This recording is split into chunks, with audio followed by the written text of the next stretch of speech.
We came really close today, but we came up short.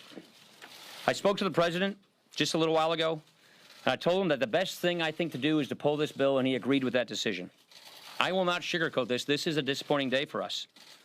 Doing big things is hard.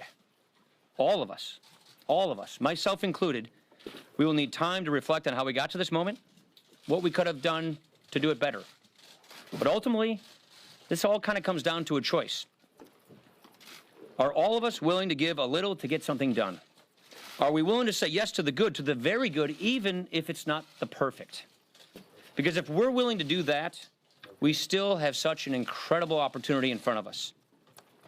There remains so much that we can do to help improve people's lives, and we will. Because I got to tell you, that's why I'm here. And I know it's why every member of this conference is here, to make this a better country. We want American families to feel more confident in their lot in life. We want the next generation to know that, yes, the best days of this country are still ahead of us. I'm really proud of the bill that we produced. It would make a dramatic improvement in our healthcare system and provide relief by people hurting under Obamacare. And what's probably most troubling is the worst is yet to come with Obamacare. I'm also proud of the long, inclusive, member-driven process that we had. Any member who wanted to engage constructively, to offer ideas, to improve this bill, they could. And I want to thank so many members who helped make this bill better. A lot of our members put a lot of hard work into this. I also want to thank the president. I want to thank the vice president. I want to thank Tom Price, Mick Mulvaney, and the entire White House team. The president gave his all in this effort. He did everything he possibly could to help people see the opportunity that we have with this bill. He's really been fantastic.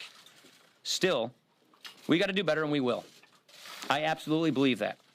This is a setback, no two ways about it.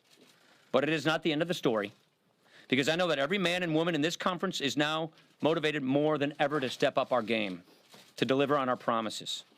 I know that everyone is committed to seizing this incredible opportunity that we have, and I sure am. Two questions on health care.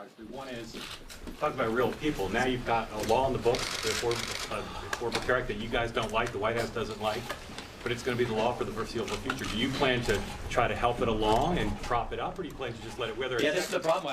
I worry. The question is do we kind of prop it along and try and prop it up? It is so fundamentally flawed. I don't know that is possible. What we're really worried about is, and you've heard me say this all along, is the coming premium increases that are coming with a death spiraling healthcare system. That is my big concern. We just didn't quite get consensus today. What we have is a member-driven process to try and get consensus. We came very close, but we did not get that consensus. That's why I thought the wise thing to do is not proceed with a vote, but to pull the bill and see what we can do. But I don't think the law, as it is fashioned or anything close to it, is really going to be able to survive. Will you work on legislation now to try to fill in the gap? We'll see. We're going to go back and figure out what the next steps are. Yeah.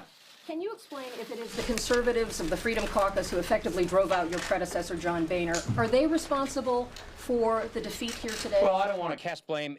There is a block of no votes that we had that is why this didn't pass. There were a sufficient number of votes that prevented it from passing, and they didn't change their votes.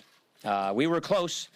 Some of the members of that caucus were voting with us, but not enough were, and therefore, and I met with their chairman earlier today, and he made it clear to me that the votes weren't going to be there from their team, and that was sufficient to provide the balance to not have this bill pass. Mr. Speaker, you all swept the House, won the majority with the promise to repeal Obamacare.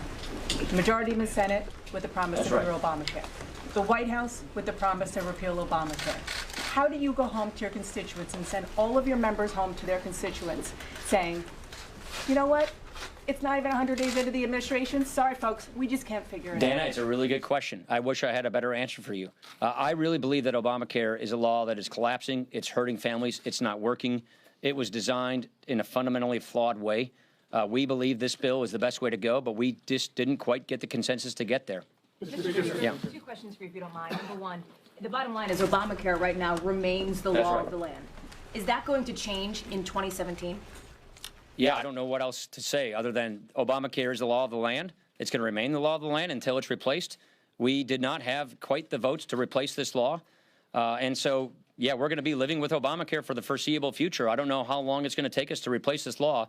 My worry is Obamacare is going to be getting even worse. Actually, I think we were probably doing the Democrats a favor. I think we were doing the architects of Obama a favor by passing this law before it gets even worse. Well, I guess that favor is not going to be given to them, and it's going to get worse. And so I don't think the architects of Obamacare, I'm sure they may be pleased right now, but when they see how bad this thing gets, based on all the projections we're being told by the plans that are participating in Obamacare, I don't think they're going to like that either. Look, 5 states, you got one plan left, one choice. Over a third of the counties in America, one plan left.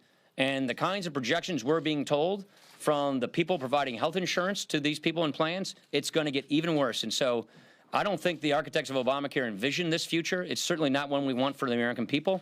And I wish we had the kind of consensus we needed to bring a bill to the floor to pass and replace it, but we just don't have that right now. Chad. Chad. What about, though, the political capital that was burned here? You have to keep the government open in about 5 weeks. The debt ceiling, you still want to do tax reform. I know you say that this part was integral to getting to that part. How much capital did you burn on this today, and how does that potentially injure those other bills? I think our members know we did everything we could to get consensus. This is how governing works when you're in the majority. We need to get 216 people to agree with each other to write legislation. Not 210, not 215. We need 216 people in the House to agree with each other on how to write a piece of legislation. We didn't have 216 people. We were close, but we did not have 216 people. And that's how legislating works. And so now we're going to move on with the rest of our agenda because we have big, ambitious plans to improve people's lives in this country. We want to secure the border. We want to rebuild our military. We want to get the deficit under control. We want infrastructure, and we want tax reform. To the last question you asked me about tax reform, Chad, yes, this does make tax reform more difficult, but it does not in any way make it impossible. We will proceed with tax reform. We will continue with tax reform. That's an issue I know quite a bit about. I used to run that committee. I spoke with the President, the Treasury Secretary, and his economic advisors earlier today about tax reform. So we are going to proceed with tax reform. This makes it clearly more difficult. You know how the numbers work. It's about $1 trillion. But that just means the Obamacare taxes stay with Obamacare. We're going to go fix the rest of the tax code. You don't think what is passed is prologue here, that this portends bad things for the I don't think so. I don't think this is prologue for other future things because members realize there are other parts of our agenda that people have even more agreement on what to achieve. We have even more agreement on the need and the nature of tax reform, on funding the government, on rebuilding the military, on securing the border. This issue had a big difference of opinion, not whether we should repeal and replace Obamacare, but just how we should replace it. And that is the growing pains of governing. We were a 10-year opposition party where being against things was easy to do. You just had to be against it. And now, in 3 months' time, we try to go to a governing party where we actually have to get 216 people to agree with each other on how we do things. And we weren't just quite there today. We will get there, but we weren't there today. Yeah. I was wondering if you're going to move ahead with phase 2 and 3, or HHS phase 2, and here with phase 3 legislation. And also, if you can just talk about how the conference is feeling right now. The conference is let down. The conference is disappointed. The conference, we were on the cusp of fulfilling a promise that we made. We were on the cusp of achieving an ambition that we've all had for 7 years, and we came a little short. We were close, but not quite there.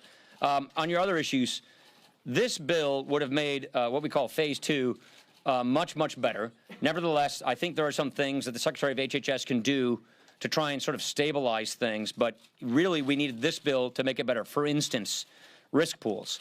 We believe the smarter way to help people with pre-existing conditions get affordable coverage while bringing down the health care costs for everybody else is through reinsurance risk or risk-sharing pools, which this bill supplied for the states. That's not now going to happen, and therefore he won't be able to deploy that policy